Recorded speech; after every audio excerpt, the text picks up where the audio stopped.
Walk it off, you're fine, my dad growled as I curled up in pain. My brother said, she's just doing this for sympathy. Even my mom added, she'll do anything to ruin a peaceful weekend.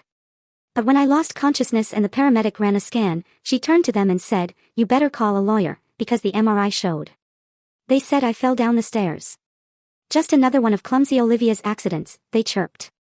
But my memories? They held a different truth, a brutal story etched onto my very bones, 17 years of hidden injuries, a secret diary of pain. And this time, my brother's push wasn't just another ignored joke.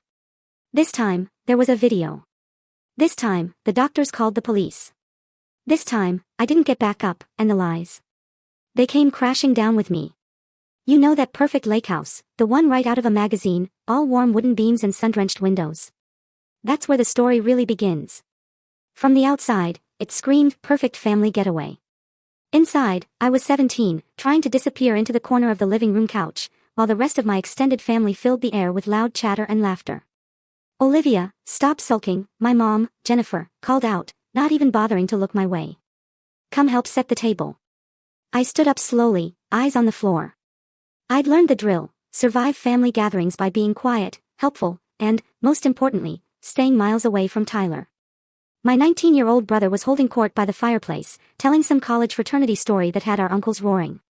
He caught my eye as I passed, and his smile, it twisted just a little. That tiny shift made my stomach clench. There she goes. Tyler announced, loud enough for everyone to hear. Watch out, folks. Olivia's on the move. Better secure your valuables. A few chuckles rippled through the room. I just kept walking towards the kitchen. Remember last Christmas when she knocked over Grandma's china cabinet, he continued, really hamming it up for his audience. Cost Dad what, $3,000 to replace everything. It was an accident, I mumbled, not even turning around. Everything's an accident with you. Tyler shot back. That's why we can't have nice things. My dad, Robert, actually laughed from his armchair. Tyler, leave your sister alone. You know how sensitive she gets. That word, sensitive. It hung in the air like smoke. My whole life, it was sensitive, dramatic, difficult. They're convenient labels, always making me the problem, never addressing what was really happening in our house. In the kitchen, my Aunt Susan was arranging appetizers. She gave me a small, knowing smile, the kind that said, I understand, but I won't say anything. Nobody ever did. Could you take these to the dining room? She asked gently. I nodded, grateful for the task. I carried the platter carefully, hyper-aware of Tyler's eyes tracking me from across the room, just waiting for me to stumble. I made it to the table, successful, and started placing the plates. Kids these days, I heard my uncle saying to Tyler. When I was in college, we knew how to have real fun, none of this social media nonsense. Oh, we have plenty of fun, Tyler said, that familiar edge in his voice. Right, Liv? Tell Uncle Pete about all the fun you have at school. I didn't answer. I never knew what to say. If I claimed to have friends, he'd mock me for lying. If I admitted I mostly kept to myself, he'd call me a loser. She doesn't really do the social thing, Tyler answered for me, a sneer in his tone. More of a library ghost. Probably why she's so pale. Tyler, my mom said mildly, not even glancing up from her phone. Be nice to your sister. No real warning in her voice. Never was. The afternoon dragged on painfully. Board games, Tyler's constant jabs, my attempts to blend in. If I won at Trivial Pursuit, he accused me of cheating. If I went to the bathroom, he'd say I was running away. By evening, the adults had been drinking since lunch, the younger cousins were getting cranky. I saw my chance to escape during a particularly heated game of Monopoly. Tyler had just bankrupted our cousin and was gloating loudly when I quietly stood up. Where are you going? Tyler's voice sliced through the celebration. Just upstairs for a minute, I said, already moving towards the staircase. Running away again.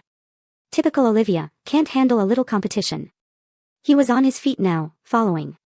I'm just tired, Tyler. You're always tired, or sick, or something. He was right behind me as I reached the landing. It's pathetic. I tried to move past him, but he stepped in front, blocking my way. He was so much bigger than me, especially now, home from college. Tyler, please move. Or what? He spread his arms wide, a grin splitting his face. I'm protecting the kingdom from the dragon. You can't pass. It was a childish game from when we were little, but there was nothing playful in his eyes now. I tried to duck under his arm. That's when it happened. His hands connected with my shoulders, hard. Not exactly a push, more like a shove, but with real force. I saw his face change as I fell, a flicker of something that might have been surprise, maybe even fear. Then I was tumbling, my body hitting the stairs at the wrong angle, my back twisting as I tried to catch myself. I heard the crack before I felt it. A sound like a branch snapping. Then I was at the bottom, and the pain arrived all at once. I couldn't breathe. Couldn't move. Just lay there, staring at the ceiling as footsteps thundered above me. What happened? My mother's voice, sharp with annoyance. She fell, Tyler said quickly. She just fell. I tried to speak, tried to tell them that wasn't what happened, but I couldn't get enough air. My back felt wrong. Everything felt wrong. For God's sake, my dad boomed from the top of the stairs. Olivia, get up. You're making a scene. I tried. I really did. But when I attempted to move my legs, nothing happened. The panic that flooded through me was worse than the pain. I can't, I whispered. What do you mean, you can't? My mom was coming down, careful in her heels. Stop being dramatic. Mom, I can't move my legs. A moment of silence. Then my dad actually laughed. She's fine. She's always pulling stunts like this for attention. Tyler appeared at the edge of my vision, his face pale. It was just a joke, he mumbled, but he was talking to them, not to me. I didn't push her that hard. So, you did push her. Aunt Susan's voice came from somewhere I couldn't see. Not like that. Tyler said defensively. We were just messing around. She needs a hospital, Susan said firmly. She needs to stop being so dramatic, Dad countered. Olivia, seriously, get up. You're embarrassing yourself. The family had gathered now, a circle of faces looking down at me, some concerned, some annoyed, most just uncomfortable. The little cousins were being ushered away. Someone was saying something about me ruining the evening. I closed my eyes, tears sliding down my temples. I could hear them talking about me, around me, but never to me. Never. I was a problem to be solved, an inconvenience to be managed. And now I couldn't feel my legs, and they still didn't believe me. Come on, sweetheart. Try to sit up. My mom's voice had shifted to the fake sweetness she used in public. They had an audience, and Jennifer Harrison never looked bad in front of an audience.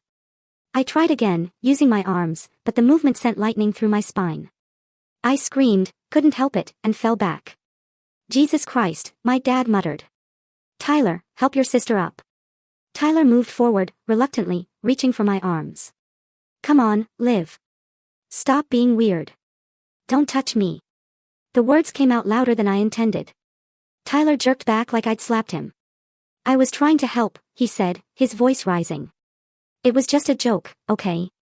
I didn't mean for you to fall like that. You pushed me, I said, my voice shaking. I was playing around. Tyler's face was red now. You're the one who's clumsy. You're always falling over stuff. That's true, my mom chimed in quickly.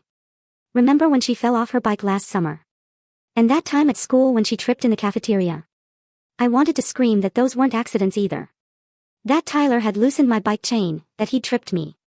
But what was the point? They never believed me. They never wanted to believe me. We should call an ambulance, Aunt Susan said again, her phone already in her hand. Absolutely not. Dad said firmly. We're not wasting emergency services on a teenager's tantrum. Robert, she says she can't move her legs.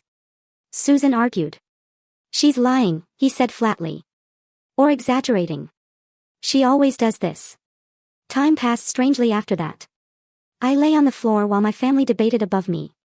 Someone suggested moving me to the couch, but when they tried, the pain was so intense I nearly passed out. Eventually, they left me there, throwing a blanket over me like I was a broken piece of furniture. The party continued around me. I could hear them in the dining room, the clink of silverware, the murmur of conversation. They were eating dinner. I was on the floor. The numbness in my legs was spreading, a cold sensation creeping up from my lower back. I tried wiggling my toes, concentrated all my effort on it, but nothing happened. My 8-year-old cousin, Emma, snuck over while the adults were distracted. Emma was a quiet kid with huge brown eyes. Olivia, she whispered, kneeling beside me. Are you really hurt? Yes, I whispered back. Why won't they help you? I didn't know how to explain to an 8-year-old that sometimes the people who were supposed to protect you were the ones who hurt you the most. Can you stay with me? I asked instead. Emma nodded and sat cross-legged beside me, her small hand reaching out to hold mine. We stayed like that for what felt like hours, Emma occasionally stroking my hair the way my own mother never did. This is ridiculous, I heard my Uncle Mark saying from the dining room. The girl needs medical attention. She's fine, Dad insisted. Trust me, I know my daughter. This is what she does. What she does is lie on floors paralyzed. Mark's wife, Caroline, asked sarcastically. She's not paralyzed, Mom said sharply. She's being dramatic. She's always been jealous of Tyler, always trying to get him in trouble. By throwing herself down the stairs. Caroline's voice was incredulous. You don't know her like we do, Dad said with finality. She's manipulative. Has been since she was little. I felt Emma's hand tighten in mine. Even an 8-year-old could recognize gaslighting when she heard it. The argument continued until Caroline stood up and announced she was calling 911. You do that, and you're not welcome in this house again. Dad threatened. Fine by me, Caroline shot back, her phone already at her ear. The room erupted. Dad was shouting about lawsuits and family loyalty. Mom was crying about Caroline ruining everything. Tyler kept repeating, it was just a joke, over and over like a broken record. When the paramedics arrived 15 minutes later, the house fell silent. 2 EMTs, a man and a woman, entered with a professional calm that cut through the family chaos like a knife. Hi there, the woman said, kneeling beside me. I'm Rachel. What's your name? Olivia. Hi, Olivia. Can you tell me what happened? She fell, Mom said quickly before I could answer. She's clumsy, falls all the time. Rachel didn't look at Mom. Her eyes stayed on me. Can you tell me what happened? I was pushed, I said quietly. Down the stairs. She's confused, Dad interjected. They were playing around, kids being kids. The male paramedic was already examining me, his hands gentle but thorough. Can you feel this? He asked, touching my legs. No, he exchanged a look with Rachel. We need to transport her immediately. This is unnecessary. Mom protested. She's just bruised, maybe pulled a muscle. Rachel stood up slowly and turned to face my parents. Ma'am, your daughter is showing signs of potential spinal injury. She needs immediate medical attention. She's faking, Dad said flatly. The male paramedic was checking my back now, carefully lifting my shirt. He went very still. Rachel, he said quietly. You need to see this. Rachel moved to look, and her expression hardened. I couldn't see what they were looking at, but I could guess. The bruises, old ones and new ones.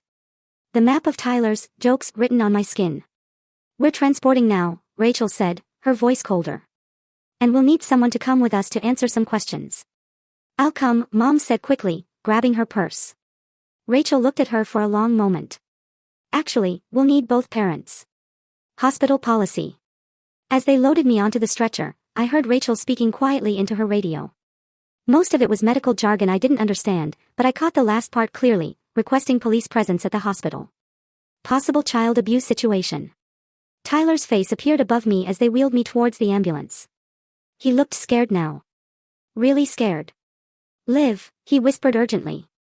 Don't say anything stupid, okay? It was just a joke, you know. It was just a joke. But I was done pretending. Done protecting him. Done being silent. As they lifted me into the ambulance, I looked him straight in the eye and said, loud enough for everyone to hear, no, Tyler. It wasn't. The hospital was a blur of white walls and bright lights. I was rushed through corridors, medical staff calling out terms I didn't understand. The pain medication they'd given me in the ambulance made everything feel distant, dreamlike, but I could still feel the weight of what was happening. 17-year-old female, fell downstairs approximately 3 hours ago, Rachel was saying to the ER doctor. Possible spinal trauma, unable to move lower extremities, multiple contusions in various stages of healing, observed on back and torso. The doctor, a woman with kind eyes behind wire-rimmed glasses, leaned over me. I'm Dr. Patel. We're going to take good care of you, okay? I nodded, or tried to. They'd put my neck in a brace, and movement was difficult. We need to get her to imaging immediately, Dr. Patel said. Full spinal series and I want a complete body scan.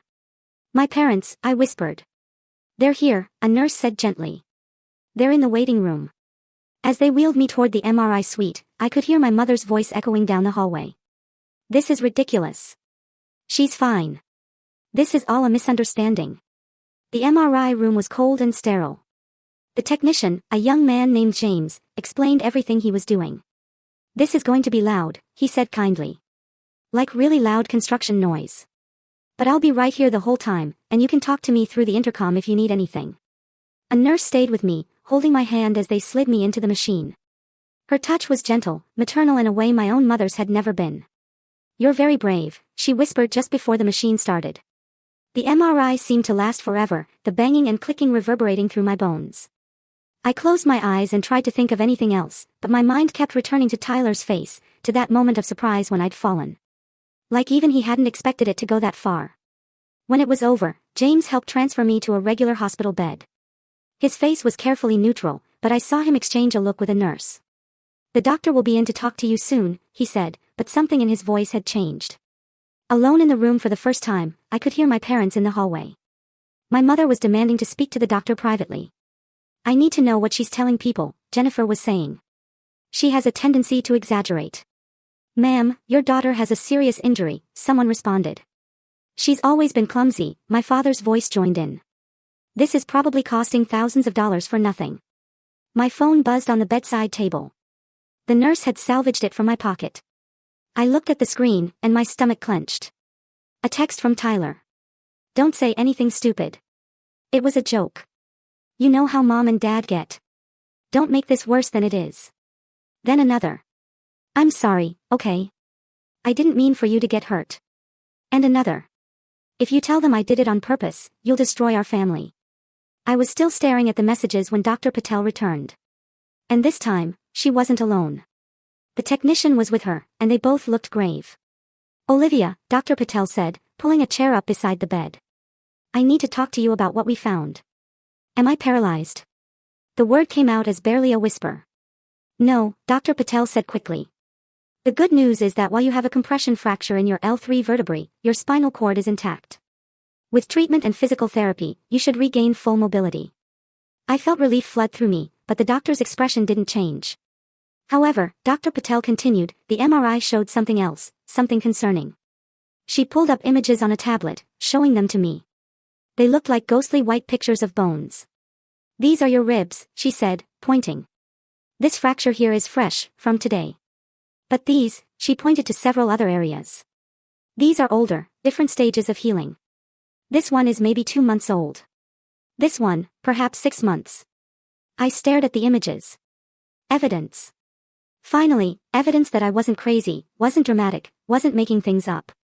There's also this, Dr. Patel continued, showing another image. Damage to your T7 vertebrae that's at least a year old. Olivia, these injuries, they paint a picture of repeated trauma. Can you tell me how they happened? The room felt very quiet suddenly. I could hear my heart monitor beeping. Could hear voices in the hallway, but it all seemed very far away. My brother, I said finally. Tyler, he likes to play rough. Play rough how? And suddenly, it was all spilling out. The pushing, the shoving, the accidents that weren't accidents. The time he'd pushed me off my bike and I'd ended up with a concussion. The time he'd locked me outside in the snow in just my pajamas. The time he'd held my head underwater in the pool until I'd nearly drowned, then told everyone I'd been showing off. Dr. Patel listened without interrupting, occasionally making notes on her tablet. When I finished, the doctor was quiet for a moment. Olivia, what you're describing is abuse. Physical abuse. And from these scans, it's been going on for a long time. My parents say I'm clumsy, I said automatically. You're not clumsy. You're being hurt.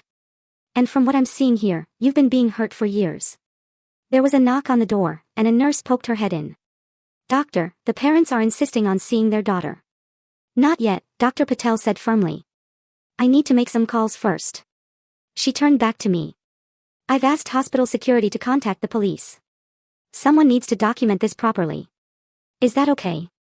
I nodded, feeling something shift inside my chest. For the first time in my life, someone believed me. Someone saw what was happening and called it what it was. My parents must have forced their way past the nurses because suddenly they were in the room. My mother's face was flushed with anger. My father's jaw was clenched tight. What are you telling them? Jennifer demanded. What lies are you spreading?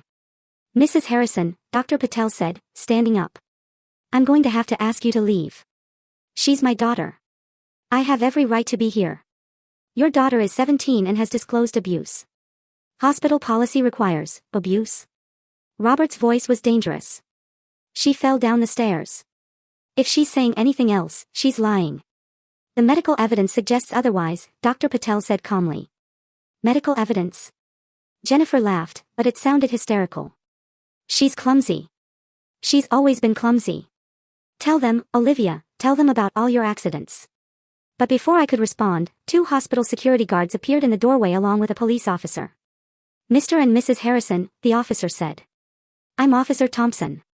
I need to speak with you and your son. Is he here? This is insane. Robert said. We're not talking to anyone without a lawyer. That's your right, Officer Thompson said. But I'll need you to come with me. Now. We have some questions about your daughter's injuries. Jennifer turned to me, and for a moment, her mask slipped completely. The look she gave me wasn't motherly concern or even anger. It was pure hatred. You're destroying this family, she hissed.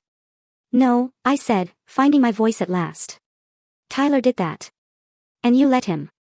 Officer Thompson escorted my parents out, but not before I heard him say something that made my heart race. We're also going to need to speak with Tyler Harrison. Is he in the waiting room? Dr. Patel sat back down beside my bed. You did the right thing, she said gently. I know it doesn't feel like it right now, but you did the right thing. I looked at the MRI images still displayed on the tablet. All those old fractures, all that hidden damage finally visible. The truth, literally written in my bones. What happens now? I asked. Now we make sure you're safe, Dr. Patel said. And we make sure this never happens again. Through the door, I could hear commotion in the hallway. Tyler's voice, loud and defensive. It was just a joke. I didn't mean to hurt her. She's always been dramatic. Then Officer Thompson's voice, calm but firm. Mr. Harrison, I'm going to need you to come with me. For years, I had been falling, and no one had caught me. But here, finally, someone was standing at the bottom of the stairs, ready to help me back up. The MRI hadn't just shown my injuries. It had shown the truth. And the truth, after all this time, was finally setting me free. The hospital hallway had become a battlefield. Through my door, I could hear my mother's voice rising to a pitch I'd only heard a few times before, when Jennifer Harrison's carefully constructed image was truly threatened. You can't just take my son, she was practically screaming. He's a good boy. He's in college. He has a future. Ma'am, he's 19 years old, Officer Thompson's voice was steady. He's an adult and we need to ask him some questions about your daughter's injuries. It was an accident. Tyler's voice cracked. I already told you. We were just messing around. I pulled the thin hospital blanket up to my chin, trying to block out the chaos. A soft knock on my door made me look up. A woman in her 40s with gentle eyes and a professional blazer entered. Hi, Olivia, I'm Sarah Mitchell from Child Protective Services. Even though you're 17, we're involved because there are younger children who visit your home. May I sit? I nodded. Sarah pulled up a chair, her movements calm and deliberate. I know you've already told your story to Dr. Patel, but I need to hear it from you. And I need to know about your cousin, Emma, and any other children who spend time at your house. Emma's safe, I said quickly. Tyler only does this to me. Why do you think that is? I had never really thought about it before. I guess I was the only one who ever said no to him. When we were kids, I wouldn't let him copy my homework, wouldn't cover for him when he broke things. He called me a snitch. Sarah made notes in a small notebook. And your parents? They think he's perfect. He's the athlete, the popular one, the one going to a good college. I trailed off. You're just what? The problem. The difficult one. The one who ruins things by existing. Before Sarah could respond, the door burst open. Robert Harrison stood there, his face red with rage. A man in an expensive suit beside him. This is David Kramer, our attorney, Robert announced. Olivia, you're not to say another word to anyone without him present. Mr. Harrison, Sarah said calmly. Your daughter is giving a statement about her injuries. She has the right to speak freely. She's a minor, the lawyer said smoothly.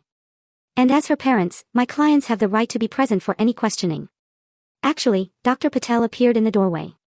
Olivia is 17, and in the state of Colorado, she can make her own medical decisions and speak to authorities about abuse without parental consent. Abuse? Robert's voice was dangerous. My son pushed his sister during a game. Siblings fight. That's not abuse. Mr. Harrison, Officer Thompson had returned. We've just reviewed the text messages your son sent to your daughter after the incident. Messages where he admits to pushing her and tells her not to say anything. We're placing Tyler under arrest for assault. The explosion was immediate. Jennifer began sobbing dramatically. Robert was shouting about lawsuits, and the lawyer was making threats about false arrest. But through it all, I heard Tyler's voice from the hallway. She made me do it. She's always provoking me. She knows how to push my buttons. That's enough, Tyler, another officer's voice said.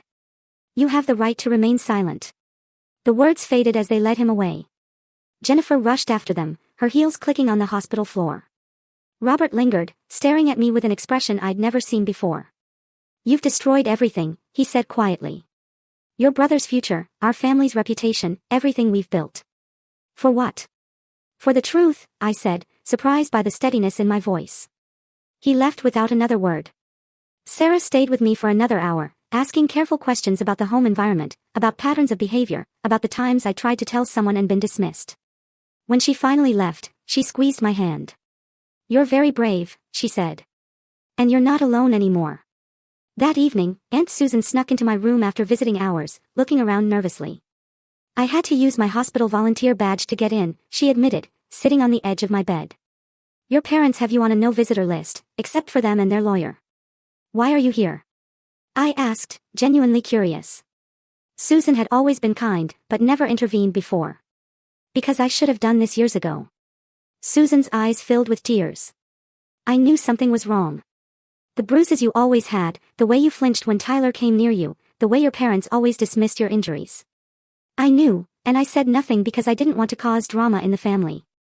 It wouldn't have mattered, I said. They wouldn't have believed you either. Maybe not, but I should have tried. Susan pulled out her phone.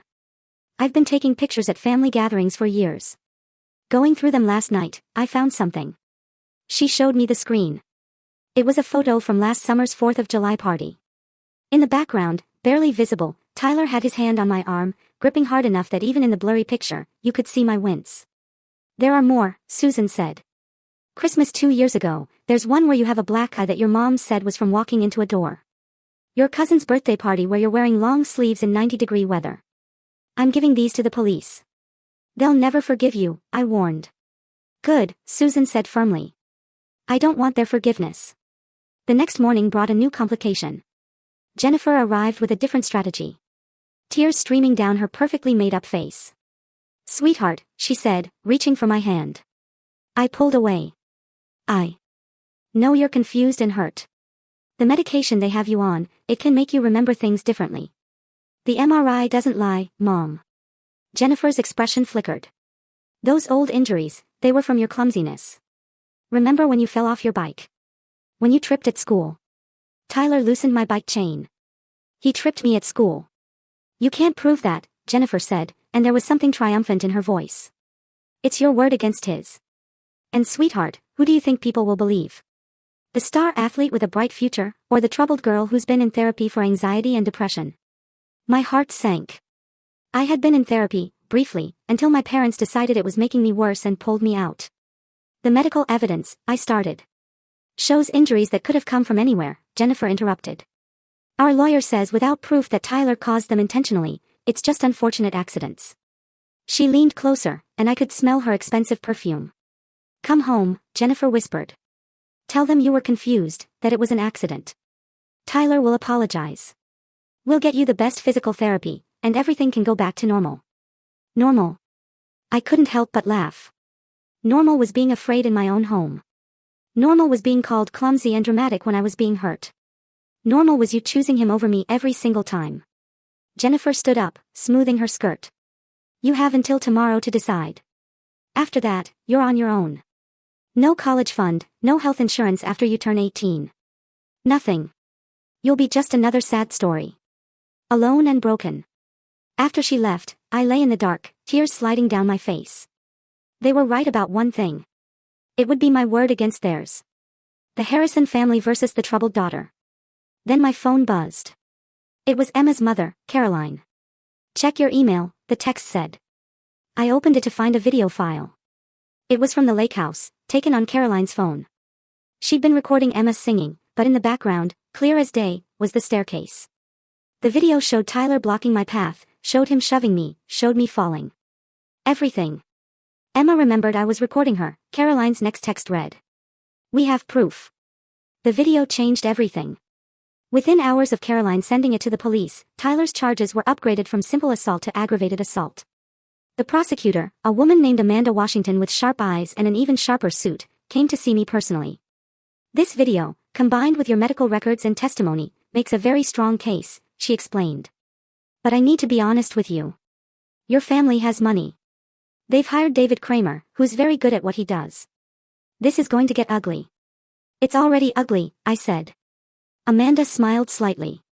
Fair point. Tyler's been released on bail with conditions. No contact with you. He can't come within 500 feet of you, and he has to surrender his passport. My parents posted his bail, I added. Within an hour of his arrest. I wasn't surprised, but it still hurt. The next few days brought a media storm. Somehow, the story had leaked. College student arrested for assaulting sister made the local news, then spread to social media. Tyler's fraternity suspended him pending investigation. His college announced they were reviewing his enrollment status. Robert and Jennifer fought back in the court of public opinion. They gave an interview to a local morning show, Jennifer dabbing at her eyes with a tissue as she described me as a troubled teen who had always resented her successful brother. We've tried so hard with her, Jennifer said to the sympathetic host. Therapy, medication, special attention. But she's always been jealous of Tyler. And these injuries? The host asked carefully. She's always been accident-prone, Robert said smoothly. We have medical records going back years. Falls, bumps, bruises. We even had her tested for balance disorders. They were good. I had to admit that they'd taken every injury Tyler had caused and spun it into evidence of my supposed clumsiness. But Amanda Washington was better. She released a statement with select portions of the medical records, showing the pattern of injuries consistent with abuse, not accidents. She shared statistics about sibling abuse, how it was often overlooked and dismissed. And then, with my permission, she released a single still from Caroline's video, the moment of Tyler's hands on my shoulders, his face twisted in anger. Tyler's carefully crafted image crumbled overnight. His social media filled with comments calling him a monster. His fraternity officially expelled him. The college announced he was no longer welcome on campus. And Tyler, predictably, lashed out. Despite the restraining order, he found ways to get messages to me through mutual acquaintances. You've ruined my life.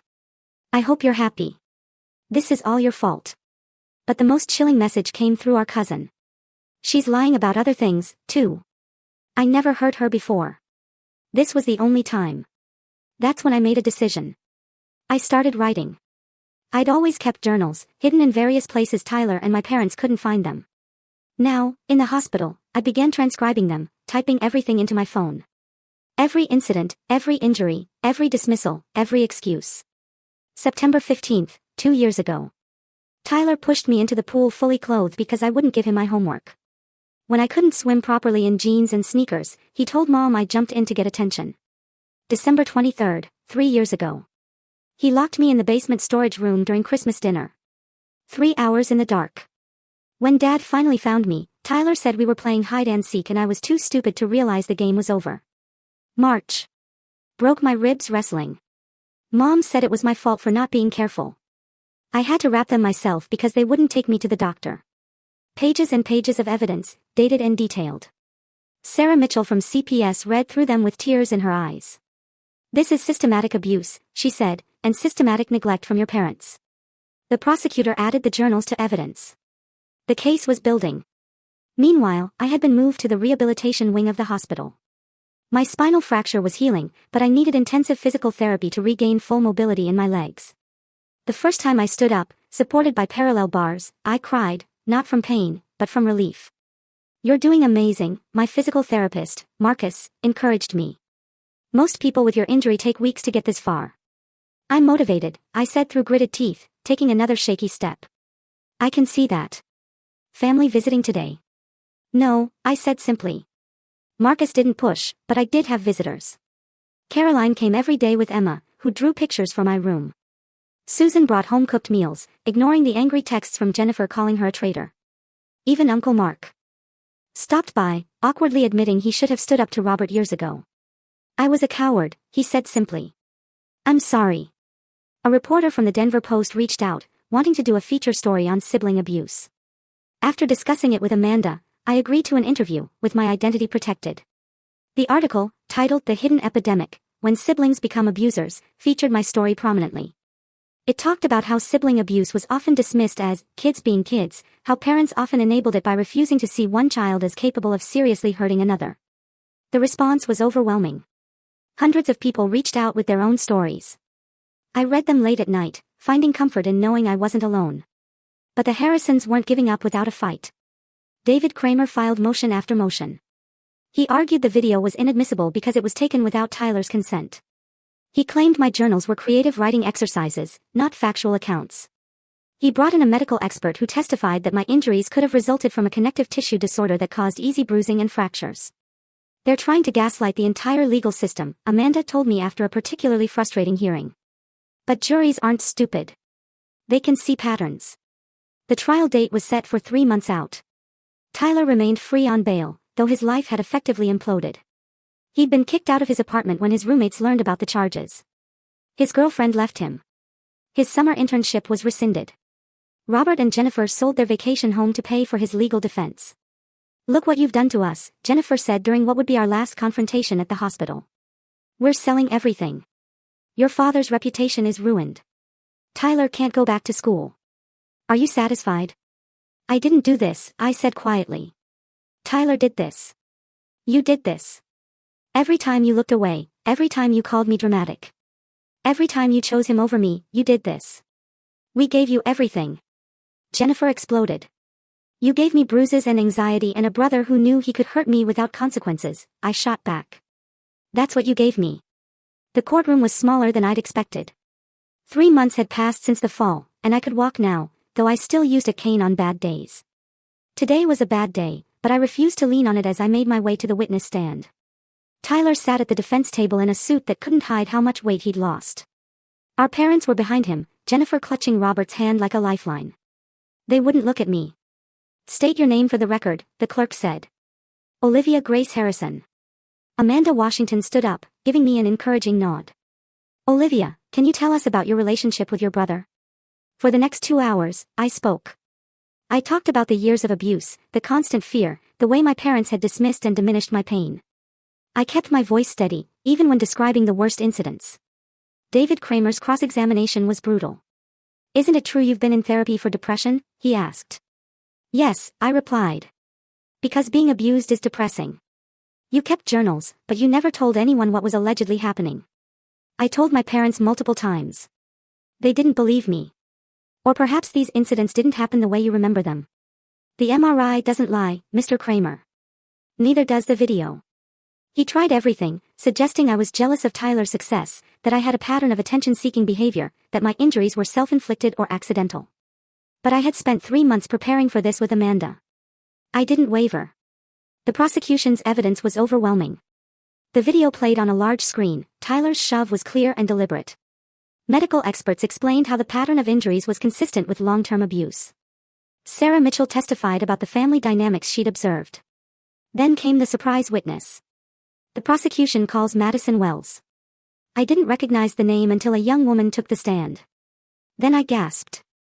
Madison had been Tyler's girlfriend in high school. Miss Wells, Amanda began. You dated Tyler Harrison for how long?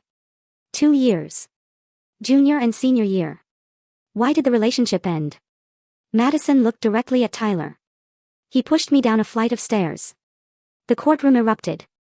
Jennifer actually screamed. She's lying. The judge banged his gavel. Order. Madison continued, her voice shaking but determined. He said it was an accident. I believed him at first, but then I saw how he was with Olivia at a family dinner I attended. The way he accidentally hurt her. The way their parents ignored it. I realized what he'd done to me wasn't an accident either. Did you report it? Amanda asked. No. I was 17. I was scared, and I saw how the Harrisons treated Olivia when she tried to speak up. I knew no one would believe me. Tyler's defense fell apart after that. 2 more ex-girlfriends came forward with similar stories.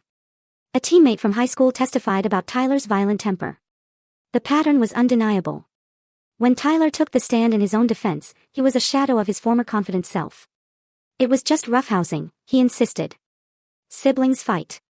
I never meant to really hurt her. You never meant to break her ribs. Amanda pressed. Never meant to fracture her spine. I didn't know I was hurting her that badly. She screamed. She cried. She begged you to stop, and you didn't know. Tyler's jaw clenched. She's always been dramatic. Like Madison Wells was dramatic. Like Sarah Chin was dramatic. Like Rebecca Foster was dramatic. That's different. How is it different, Mr. Harrison? Tyler's composure finally cracked. Because Olivia knew how to push my buttons. She knew exactly what to say to make me angry. She wanted me to get in trouble. So, you're saying your 17-year-old sister deserved to have her spine fractured? I'm saying she's not innocent in this. The jury deliberated for less than 3 hours. Guilty of aggravated assault. Guilty of pattern of abuse. Guilty of violating the restraining order through third-party contact. Tyler was sentenced to 2 years in prison and 5 years probation. He would have to register as a violent offender. His dreams of law school, of the successful future he'd always assumed was his, were over. Robert and Jennifer were charged with child neglect and endangerment. They received probation and were required to attend parenting classes and therapy. The irony wasn't lost on anyone. After the verdict, I stood in the courthouse hallway, leaning on my cane. My parents walked past without a word, but Jennifer stopped at the last moment. I hope you're happy, she said coldly. I'm free, I replied. That's enough. I went to live with Susan, who had already set up a room for me, painted in the soft blues and greens I loved. It wasn't perfect. Nightmares still woke me, and some days the trauma felt overwhelming. But I was in therapy again, real therapy this time, with a counselor who specialized in family abuse. 6 months later, I published an essay in the Washington Post titled "The Fall That Saved My Life." It went viral within hours. I received thousands of messages from other survivors, from parents who recognized warning signs they'd been ignoring, from siblings who realized they were being abused. I started speaking at schools and conferences about recognizing and reporting sibling abuse. I testified before a state legislative committee about the need for better protective laws. The physical therapy was grueling, but a year after the fall, I could walk without assistance. I'd never run marathons or play contact sports, but I could move freely without fear. I started college the following fall, majoring in social work with a minor in creative writing. My roommate asked about my scars once, and I told her simply, my brother hurt me, but I survived. On the anniversary of the fall, I stood at the bottom of a different staircase, the one in my dorm. I looked up at it, remembering that moment of terror, that sensation of falling with no one to catch me. But I'd caught myself in the end. The MRI had revealed the truth, but I'd been the one brave enough to speak it. The fall hadn't broken me. It had finally given me the evidence I needed to break free. I climbed the stairs slowly but steadily. Each step a small victory. At the top, I looked back down. Just stairs, nothing more. My phone buzzed with a text from Emma, now 10 and thriving. Saw your article in my teacher's class today. She says, you're a hero. I smiled, typing back. Not a hero, just someone who finally told the truth. I walked to my room, past a group of students laughing in the hallway. One of them called out, hey, Olivia, study group tomorrow. I'll be there, I called back. I had friends now, real ones, people who knew my story and liked me anyway. Not in spite of my trauma, but because of the strength I'd shown in surviving it. That night, I opened my laptop and began writing. Dear Tyler, this is the last thing I'll ever write about you.